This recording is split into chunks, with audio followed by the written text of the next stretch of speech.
I hear everybody speaking, and especially about what this means for the second eclipse we had. And for a second time, it will not rise. It will not be fruitful. For the burden of Nineveh is spoken of Nahum. These people think that they can mock God. They have not circumcised their heart. Judgment has been pronounced on them for not having the circumcision of heart. They have the circumcision of the flesh. They are in the ways of old.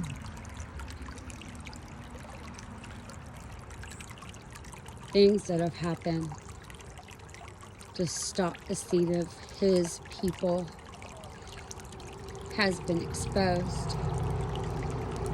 It is a burden unto the Father that they have done this. It's the burden of Nineveh, the burden of innocent bloodshed that the Father did not require at his hand. His requirement is for us to look at our own selves, to have a change of heart, to have a heart after the Father, just as David the beloved did. He holds the keys to the kingdom. Jesse's branch has budded.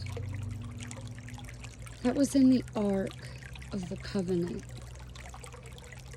The showbread that was eaten in the temple that wasn't supposed to. But when he saw he was hungry, he gave mercy. For hearing the truth is how it is today. The new wine will be poured out. You must be covered by the Father to remain, inherit the land, just as Noah and just as Lot. There is no rapture of removal. Actually, no. Let me rephrase that.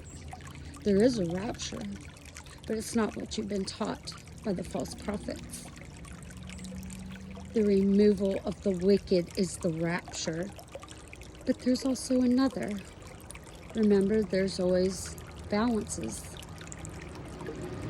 The lifting up of the bride. She is with the bridegroom. Make no mistake, that door's been closed.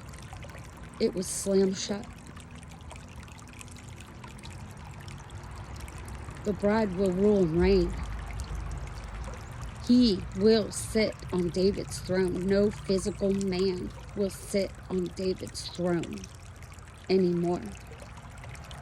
The bride will rule and reign with righteous judgment. It's not what we've been taught in the world.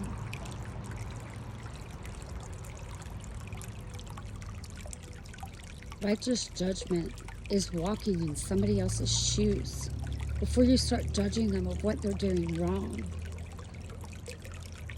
Even Jesus put a line in the sand and wrote in the sand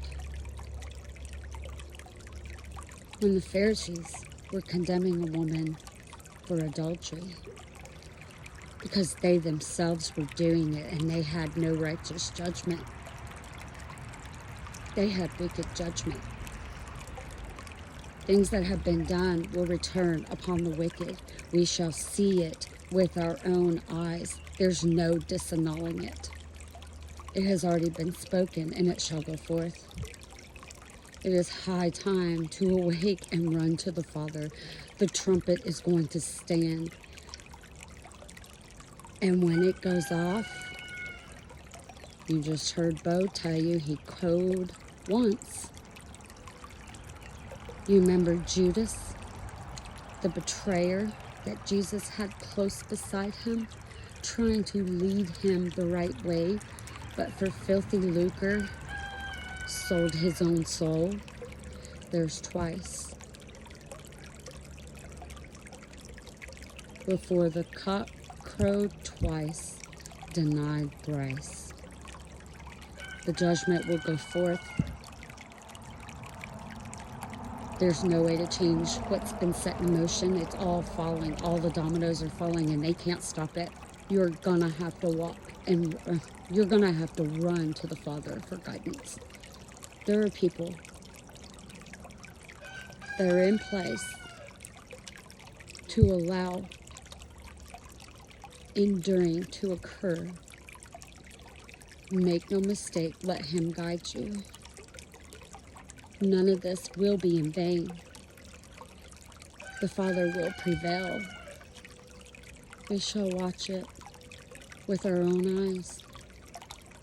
Walk by faith, not by sight.